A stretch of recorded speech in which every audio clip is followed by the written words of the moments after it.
శుక్లాం పరదనం విష్ణు శశివర్ణం చతుర్భుజం ప్రసన్నవదనం ధ్యాయే సర్వవిఘ్నోపశాంతయే అగజానన పద్మార్కం గజానన మహర్నిశం అనేకదంతం భక్తానాం ఏకదంతం ఉపాస్మహే. ఓం గం గణపతయే నమః. ఓం గం గణపతయే నమః. ఓం గం గణపతయే నమః. ఓం శ్రీ గురుభ్యో నమః. సమస్త హిందూ బంధువులందరికీ నమస్కారం. జై శ్రీరామ్. నేను మీ ఈశ్వర్. మన హిందూ కేసరి ఛానల్కు స్వాగతం, సుస్వాగతం. మనం ఈరోజు సంక్షిప్త మహాభారతంలో వనపర్వంలో 32వ రోజులో ఉన్నాం.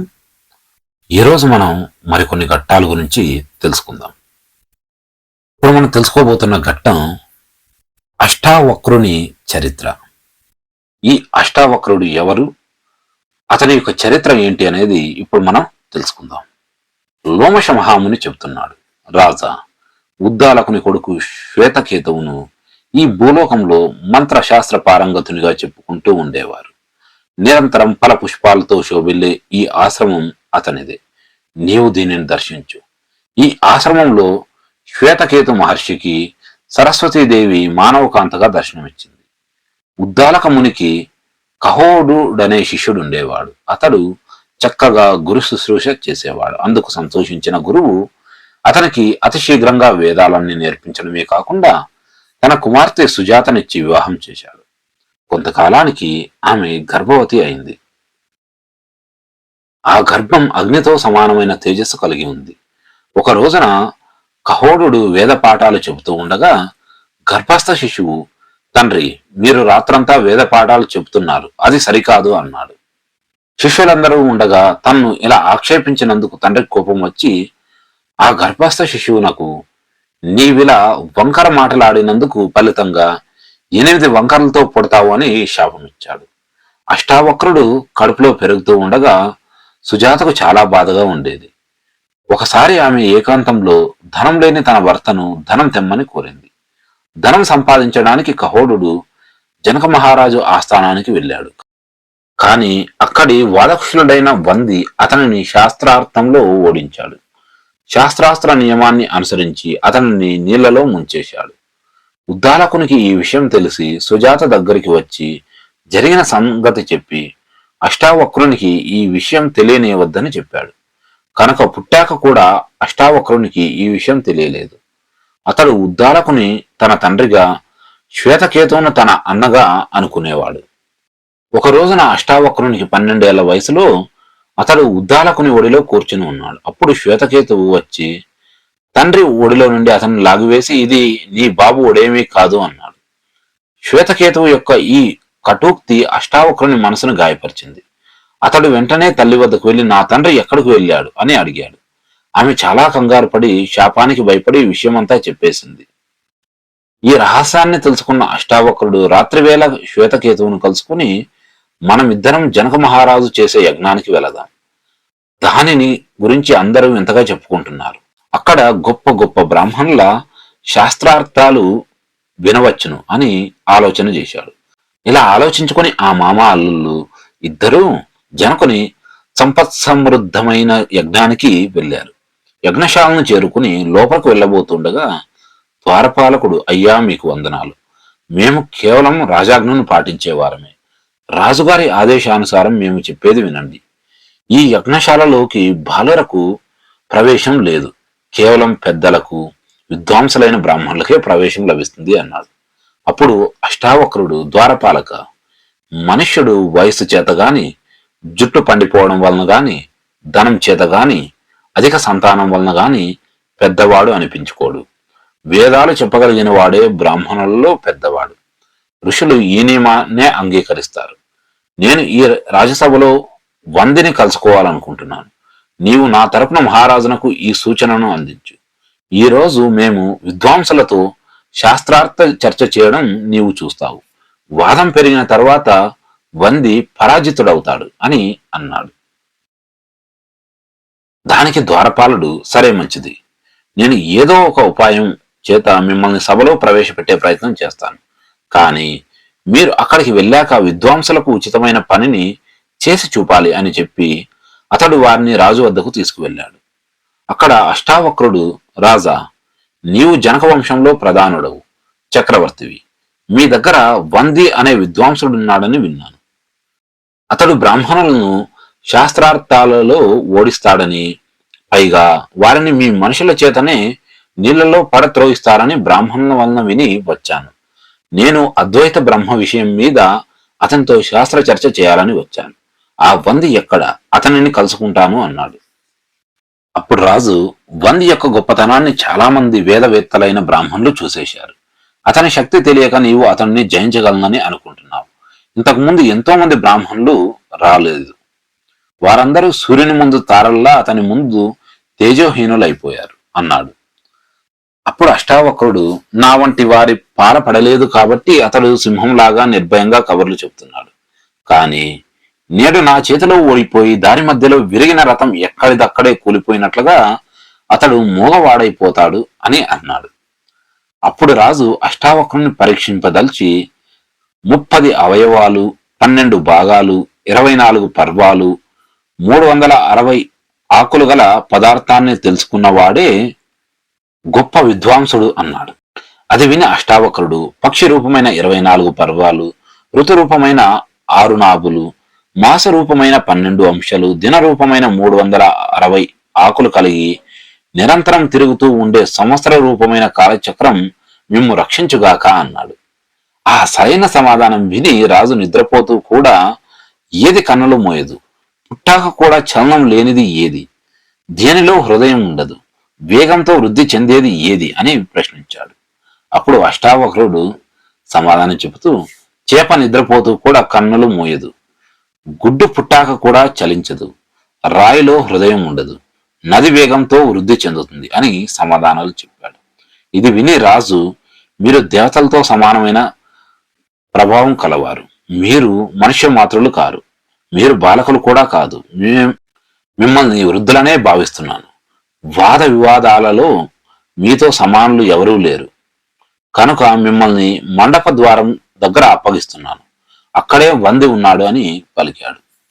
అప్పుడు అష్టావక్రుడు వందికేసి తిరిగి, నిన్ను నీవు అతివాదిగా తలచే వంది, నీవు ఓడిపోయిన వారిని నీళ్ళలో ముంచే నియమాన్ని పెట్టుకున్నావు, కానీ నా ఎదుట నీవు మాట్లాడును కూడా లేవు.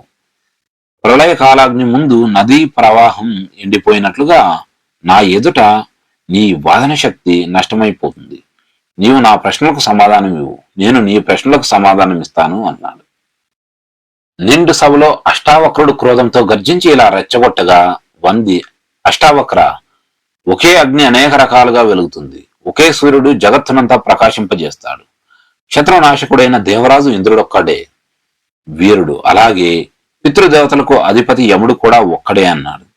అష్టావక్రుడు, ఇంద్రాగ్నులు 2 దేవతలు, నారద పర్వతులు 2 దేవర్షులు, అశ్విని కుమారులు 2, రథచక్రాలు కూడా 2, విధాత పత్నిలిద్దరూ సహచరులుగా సృష్టించాడు. ఇప్పుడు వంది, ఈ సమస్త ప్రజలు కర్మవశం వలన 3 రకాలుగా జన్మిస్తున్నారు. ఆ కర్మలను ప్రతిపాదించే వేదాలు 3, అధ్వర్యులు మధ్యాహ్న సంధ్యా కాలాలనే 3 సమయాలలో యజ్ఞానుష్ఠానం చేస్తారు. కర్మానుసారంగా అనుభవించే భోగాల కోసం స్వర్గ మృత్యు నరకాలని 3 లోకాలున్నాయి. వేదాలలో కర్మ వలన పుట్టిన జ్యోతులు 3 రకాలుగా ఉన్నాయి. దానికి అష్టావక్రుడు సమాధానం చెప్తున్నాడు. బ్రాహ్మణులకు 4 ఆశ్రమాలు, వర్ణాలు కూడా 4. యజ్ఞాల ద్వారా తమ ధర్మాలను నిర్వహించుకుంటారు. ముఖ్యమైన దిక్కులు 4. ఓంకారానికి అకార, ఉకార, మకార అర్థమాత్రలనే 4 వర్ణాలు ఉన్నాయి. పర, పశ్యంతి, మధ్యమ, వైఖరి భేదంతో వాక్కు 4 విధాలని చెప్పబడుతుంది. దానికి వంది కౌంటరిస్తూ, అంటే ప్రత్యుత్తరంగా, యజ్ఞాగ్నులు గార్హపత్యం, దక్షిణాగ్ని, ఆహవనీయం, సభ్యం, అవసత్యం 5. పంక్తి చందం 5 పాదాలు కలది. యజ్ఞం కూడా అంటే అగ్నిహోత్రం, దర్శము, పౌర్ణమాసము, చాతుర్మాసము, సోమం 5 రకాలు. ఇంద్రియాలు 5. వేదాలలో పంచశిఖలు కల అప్సరసలు 5. లోకంలో పవిత్రమైన నదాలు కూడా 5 ప్రసిద్ధి చెందాయి అని అన్నాడు. దానికి అష్టావక్రుడు సమాధానం చెప్తూ, అగ్నిని ఆదానం చేసేటప్పుడు దక్షిణ రూపంగా 6 గోవులను ఇవ్వాలని ఎంతో మంది చెబుతారు. కాలచక్రంలో ఋతువులు 6. మనసుతో కలిపి జ్ఞానేంద్రియాలు 6, కృత్తికలు 6. వేదాలన్నింటిలో సాధస్క యజ్ఞాలు కూడా 6 అని చెప్పబడ్డాయి అని చెప్పాడు. దానికి వంది ప్రత్యుత్తరమిస్తూ, గ్రామ్య జంతువులు 7, వన్య జంతువులు కూడా 7. యజ్ఞాన్ని పూర్తి చేసే చందాలు 7, ఋషులు 7, గౌరవం ఇచ్చే పద్ధతులు 7, వీణతంత్రులు 7గా ప్రసిద్ధం అని అన్నాడు.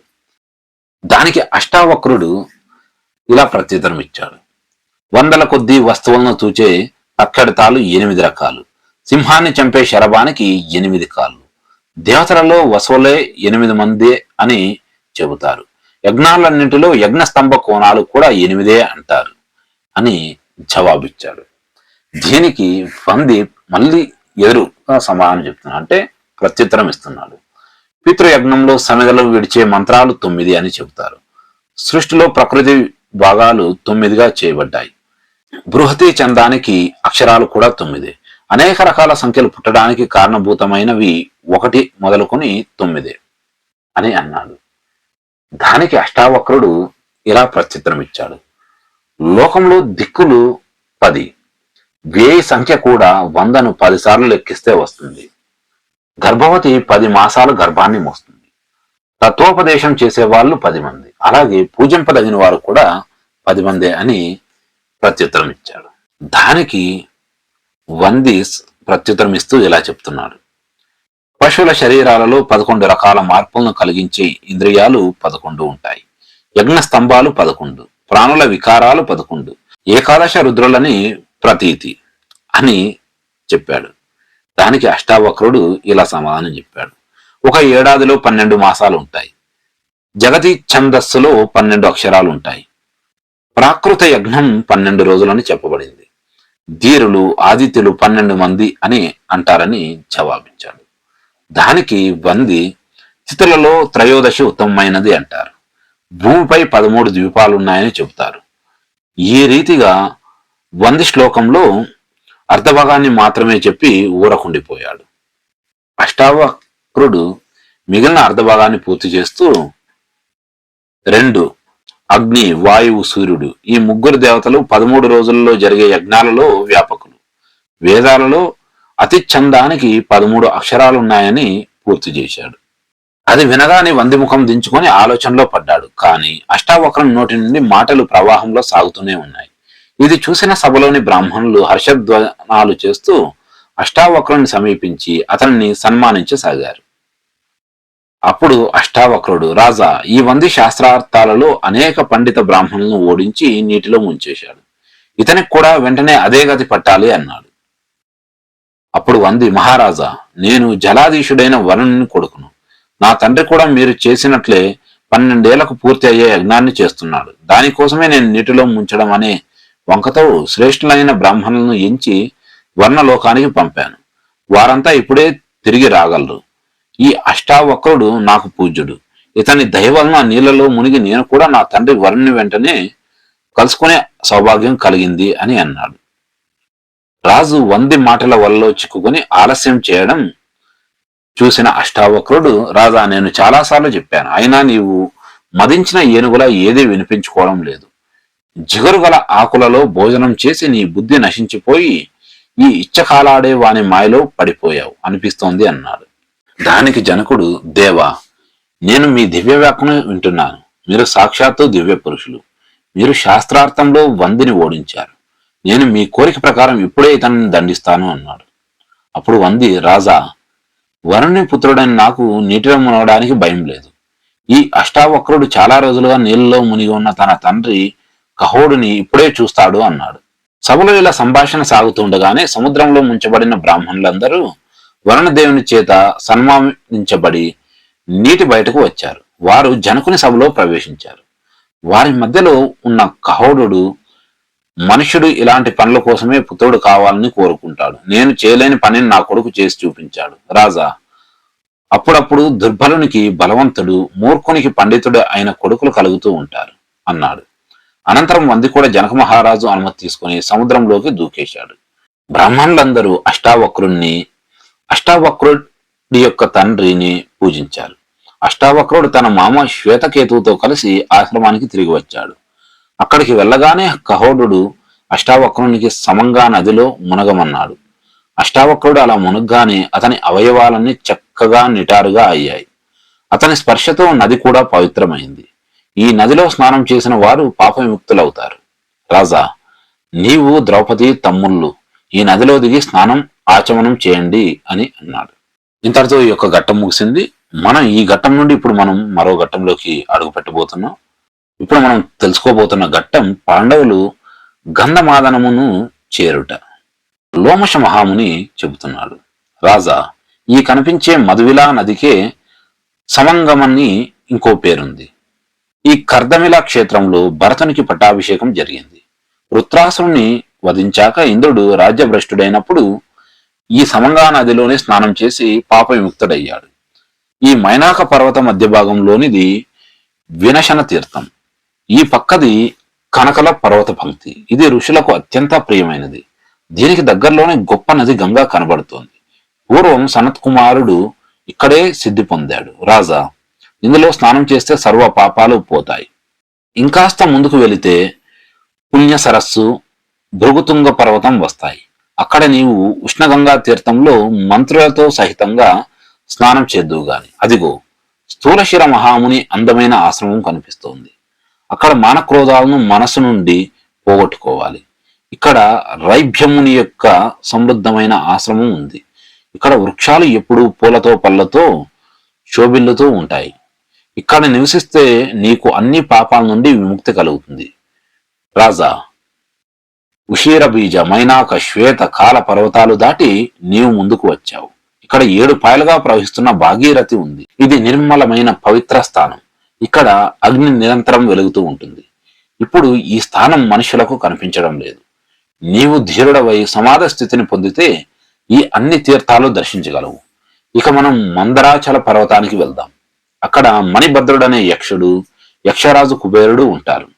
ఈ పర్వతం మీద 28,000 గంధర్వులు, కిన్నరులు, దానికి 4 రెట్లు యక్షులు అనేక రకాల ఆయుధాలు ధరించి యక్షరాజు మణిభద్రుణ్ణి సేవిస్తూ ఉంటారు. వారు రకరకాల రూపాలు ధరిస్తూ ఉంటారు. ఇక్కడ వారి ప్రభావం అధికం. వారు వాయు సమాన వేగులు. ఆ బలవంతులైన యక్షులు రాక్షసులు కాపాడుతూ ఉండడం వలన ఈ పర్వతం దుర్గమమైనది. కాబట్టి ఇక్కడ చాలా జాగ్రత్తగా ఉండాలి. ఇక్కడ మనం కుబేరుని అనుచరుడైన మైత్రుడనే భయంకర రాక్షసుని ఎదుర్కోవాలి. రాజా, కైలాస పర్వతం 6 యోజనాల ఎత్తు ఉంటుంది. అక్కడికి దేవతలు వస్తూ ఉంటారు. అక్కడే బదరికాశ్రమం అనే తీర్థం ఉంది. కాబట్టి నీవు నా తపస్సు చేత, భీమసేనుని బలం చేత సురక్షితంగా ఈ తీర్థంలో స్నానం చేయి. గంగాదేవి, నేను కాంచనమయమైన పర్వతం నుండి జాలువారుతున్న నీ కలకల ధ్వనిని వింటున్నాను. నీవు ఈ యుధిష్ఠిర మహారాజును రక్షించు అని గంగామాతను ప్రార్థించి లోమశుడు యుధిష్ఠిరుని హెచ్చరించి జాగ్రత్తగా ముందుకు నడవమని ఆదేశించాడు. అప్పుడు యుధిష్ఠిరుడు తన తమ్ములతో, సోదరులారా, లోమశ మహాముని ఇది చాలా భయంకరమైన ప్రదేశం అని చెబుతున్నారు. మీరు ద్రౌపదిని జాగ్రత్తగా చూసుకోండి. ఎటువంటి పొరపాటు జరగకూడదు. ఇక్కడ త్రికరణ శుద్ధిగా ఉండాలి. భీమసేన, కైలాసం గురించి ముని చెప్పిన మాటలు నీవు విన్నావు కదా. ఇక్కడ ద్రౌపది ముందుకు ఎలా సాగగలదో కొంచెం ఆలోచించు. లేకపోతే ఒక పని చెయ్యి. సహదేవ, ధౌమ్యుల వారిని, వంటల వారిని, పురవాసులను, రథాలను, గుర్రాలను, పరివార జనాన్ని, ఇంకా దారిలో కష్టాలను సహించలేని బ్రాహ్మణులను తీసుకొని నీవు వెనక్కు వెళ్ళు. నేను, నకులుడు, లోమశ మహాముని ముగ్గురు ఆహారం స్వల్పంగా తీసుకోవాలని నియమాన్ని పాటిస్తూ ఈ పర్వతాన్ని ఎక్కుతాం. నేను తిరిగి వచ్చే వరకు నీవు జాగ్రత్తగా హరిద్వారంలో ఉండు. నేను వచ్చేంత వరకు ద్రౌపదిని చాలా జాగ్రత్తగా కనిపెట్టు ఉండు అన్నాడు. అప్పుడు భీమసేనుడు, రాజా, ఈ పర్వతం మీద రాక్షసుల మాయలు అధికం. పైగా ఇది మిక్కలి దుర్గమంగా ఎగుడు దిగుడుగా ఉంది. సౌభాగ్యవతి ద్రౌపది కూడా మీరు లేకుండా తిరిగి వెళ్ళడానికి ఒప్పుకోదు. అలాగే సహదేవుడు కూడా ఎప్పుడూ మిమ్మల్ని వెన్నంటే ఉండాలని కోరుకుంటాడు. ఇతని మనసు నాకు బాగా తెలుసు. ఇతడు ఎన్నటికీ తిరిగి వెళ్ళడు. ఇంతేకాక వీరందరూ అర్జునుని చూడాలని ఉత్సుకులై ఉన్నారు. కాబట్టి అందరము మీ వెంట నడుస్తాం. ఇక్కడ ఎక్కువగా గుహలు ఉండడం వలన రథాలు వెళ్లడం కష్టమైతే నడిచి వెళ్దాం. మీరు ద్రౌపది గురించి విచారించకండి. ఆమె ఎక్కడ నడవలేకపోతే అక్కడల్లా నేను ఆమెను భుజాల ఎత్తుకొని తీసుకొని వస్తాను. ఈ మాద్రీసుతులు నకుల సహదేవులు కూడా సుకుమారులే. ఎక్కడైనా దుర్గమ స్థానాల నుండి వీరిని నడవలేకపోతే వారిని కూడా నేను దాటిస్తాను అన్నాడు. ఇది విని యుధిష్ఠిరుడు, నీవు ద్రౌపదిని నకుల సహదేవులను కూడా తీసుకువెళ్ళడానికి సాహసిస్తున్నావు, సంతోషమే. ఇంకొకరి వలన ఇలా ఆశించడానికి వీల్లేదు కదా తమ్ముడా, నీకు శుభం కలుగ్గాక, నీ బల ధర్మాలు కీర్తి వృద్ధి పొందుగ్గాక అన్నాడు. అప్పుడు ద్రౌపది కూడా నవ్వి, రాజా, నేను మీతో పాటే నడుస్తాను, నా గురించి బెంగపడకండి అన్నది. అప్పుడు లోమేశుడు, కుంతీనందన, ఈ గంధమాదన పర్వతాన్ని తపస్సు ద్వారానే ఎక్కగలగాలి, కనుక మనమందరం తపస్సు చేయాలి. తపస్సు ద్వారానే నేను, నీవు, నకులుడు, సహదేవుడు, భీముడు, అర్జునుని చూడగలుగుతాం అన్నాడు. వైశంపాయనుడు ఇంకా చెప్తున్నాడు, రాజా, ఈ రీతిగా సంభాషించుకుంటూ ముందుకు నడుస్తున్న వారికి సుబాహువు యొక్క విశాలమైన దేశం కనిపించింది. అక్కడ గుర్రాలు, ఏనుగులు ఎక్కువ. వందల కొద్దీ కిరాత, తంగన, పులింద జాతులకు చెందిన ప్రజలు నివసిస్తున్నారు. పులింద దేశపు రాజు తమ ప్రాంతంలోకి పాండవులు వచ్చారని తెలియగానే మిక్కిలి ఆదరంగా వారికి సత్కారాలు చేశాడు. వారు అతని పూజలు స్వీకరించి అతని వద్ద ఆనందంగా ఉన్నారు. రెండో రోజు సూర్యోదయం అయ్యాక మంచుకొండ వైపు బయలుదేరారు. వారు ఇంద్రసేనాది సేవకులను, వంటవారిని, ద్రౌపది సామానులను పులిందరాజు వద్దనే విడిచి కాలినడకన ముందుకు సాగారు. తరువాత యుధిష్ఠిరుడు, భీమ, అర్జునుని చూడాలనే కోరికలతోనే ఈ 5 ఏళ్ల నుండి మీ అందరితో కలిసి రమ్యమైన తీర్థాలు, అడవులు, సరస్సులు తిరుగుతున్నాను. కానీ ఇంతవరకు ఆ సత్యసంధుని పరాక్రమశాలని అర్జునుని చూడలేకపోయినందుకు నాకు చాలా బాధగా ఉంది. అర్జునుని గుణాలను గురించి ఏమని చెప్పను? ఎంత చిన్నవాడైనా కూడా తన్ను ధిక్కరించిన వాణిని అతడు క్షమిస్తాడు. రుజువర్తనులకు శాంతి సుఖాలతో పాటు అభయాన్ని ఇస్తాడు. ఎవరైనా మోసంతో తన్ను దెబ్బతీస్తే అతడు ఇంద్రుడైనా సరే అతని చేతుల్లోంచి తప్పించుకోలేరు. తనను శరణు కోరి వచ్చిన శత్రువునైనా ఉదారంగా చూడగలడు. మనందరికీ అతడే ఆధారం. అతడు శత్రుమర్దనుడు, రత్న విజేత, సర్వులకు సౌఖ్య ప్రదాత. అతని బాహుబలం వల్లనే కదా నాకు ముల్లోకాల్లోనూ ప్రసిద్ధి చెందిన సభాభవనం లభించింది.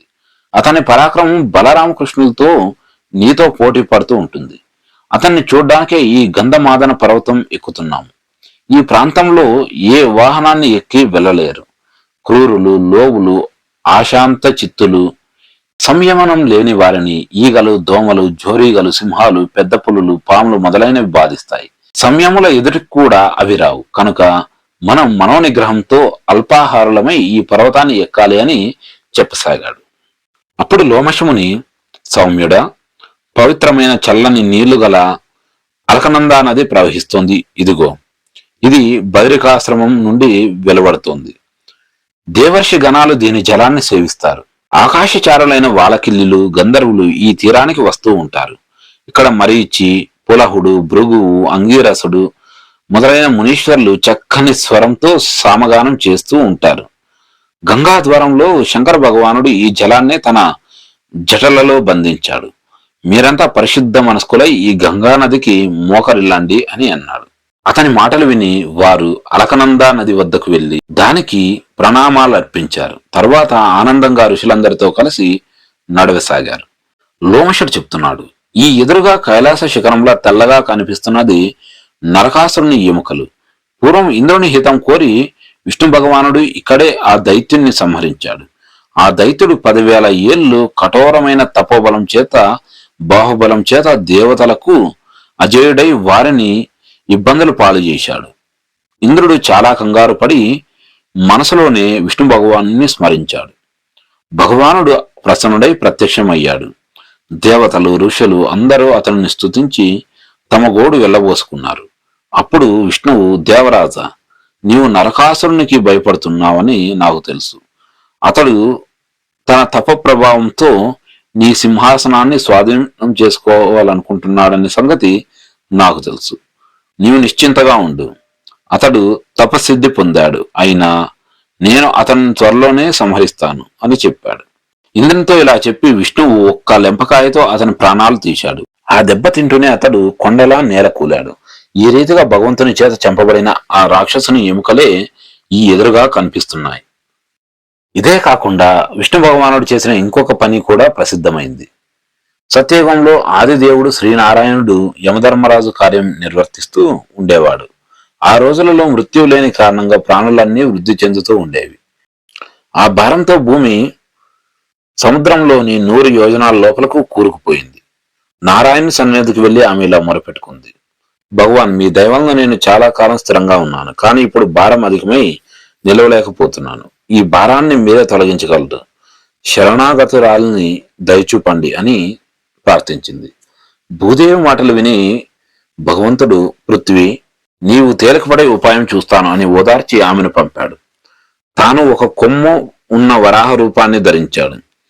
భూమిని ఆ కొమ్ముపై ఉంచి 100 యోజనాల లోతు నుండి నీటిని బయటికి తెచ్చాడు. ఈ అద్భుత కృత్యాన్ని గూర్చి విని పాండవులు ఎంతో ఆనందించారు.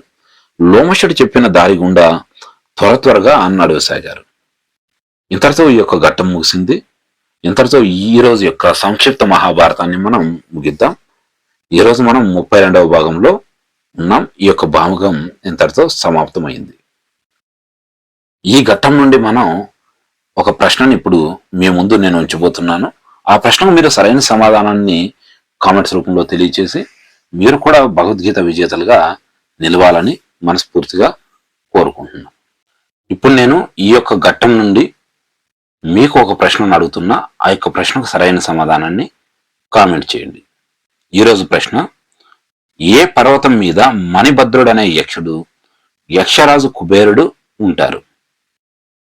ప్రశ్న మరోసారి రిపీట్ చేస్తున్నా. ఏ పర్వతం మీద మణిభద్రుడనే యక్షుడు, యక్షరాజు కుబేరుడు ఉంటారు? మీకు కనుక సరైన సమాధానం తెలిసినట్లయితే కామెంట్స్ రూపంలో తెలియచేయండి. మీరు సరైన సమాధానాన్ని కామెంట్ చేసి మీరు కూడా భగవద్గీత విజేతగా నిలిచే ప్రయత్నం చేయండి.